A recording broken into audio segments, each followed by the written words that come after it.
Bonjour, c'est Eric de Nos Pêches. Je vous propose là très rapidement d'analyser un spot, c'est-à-dire un lieu propice à la pêche à la truite, au toc. On va essayer de voir ensemble quels sont les différents postes que l'on peut pêcher sur un poste comme celui-ci. Alors voici le poste.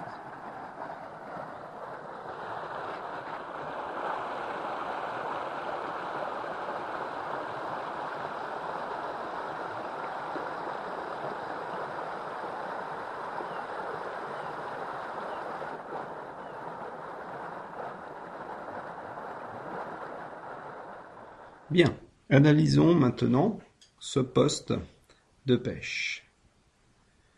Dans un premier temps, nous voyons qu'il y a des zones de courant fort. Cette première veine de courant fort et une deuxième veine de courant un peu moins forte, avec un courant moyen. La nourriture va arriver par le courant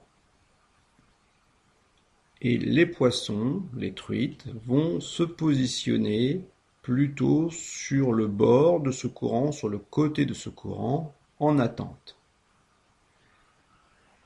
La raison est la suivante. Premièrement, elles se fatiguent moins, elles n'ont pas à nager dans le courant fort, elles sont donc dans des zones plus calmes, en attente de passage de nourriture.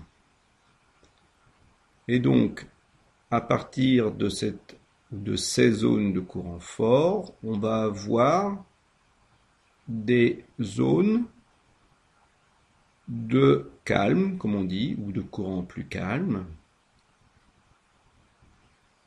Nous allons avoir également, au bout du courant fort, une zone où le courant va se ralentir, c'est ce que j'appelle la queue de la veine de courant,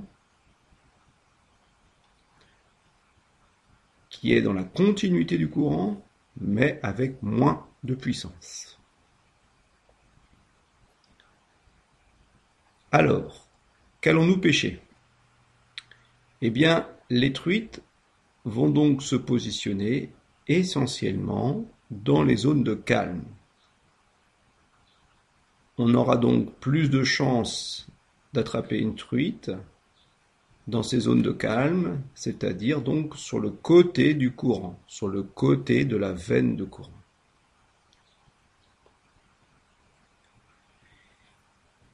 Des truites peuvent également se positionner dans la queue de la veine du courant. Et enfin, selon la force du courant, la profondeur, il peut y avoir des truites qui sont en poste directement dans le courant ou derrière des rochers. Alors, comment on va faire dériver sa ligne?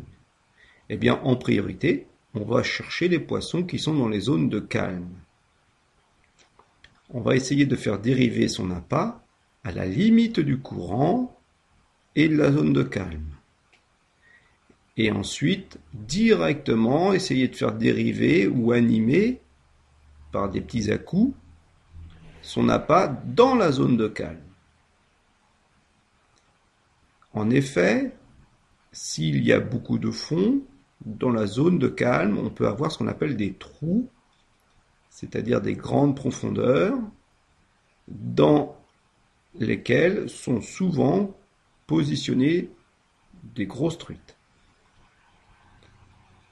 Donc notre appât, on va le faire dériver en priorité le long du courant et derrière chaque obstacle qui ralentit le courant. Par contre, n'oubliez pas de partir du courant, faire dériver donc le long du courant et ensuite des passages directement dans les zones de calme. Un peu comme des rayons du soleil, comme vous pouvez voir. Il ne faut pas hésiter à bien prospecter toute la zone de calme. S'il y a moins de courant dans cette zone de calme, animez votre verre en tirant des à-coups sur votre ligne. Bien sûr, si ça ne mord pas, faut pas hésiter à prospecter les zones de courant directement. Peut-être que les poissons sont positionnés ici. Voilà, ça c'est l'idéal. Le poisson n'est pas toujours et loin de là au rendez-vous, mais en principe, c'est comme cela, c'est cette logique qu'il faut avoir pour prospecter un poste comme celui que je vous présente. Passons maintenant à l'aval du poste à pêcher. Analysons maintenant la partie basse de ce poste. Alors on voit tout de suite des veines de courant, c'est-à-dire des zones de courant fort. En bout de ces veines de courant fort, on trouve les queues de veines, c'est-à-dire de courant un peu moins fort. Et bien sûr, toutes les zones de calme qui sont sur les côtés du courant.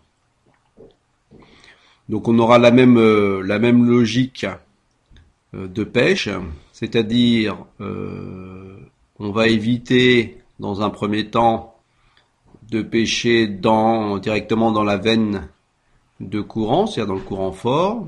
On le fera dans un deuxième temps si on n'attrape rien, mais on va plutôt privilégier donc toutes les zones qui sont sur les côtés de ces courants forts, de ces veines.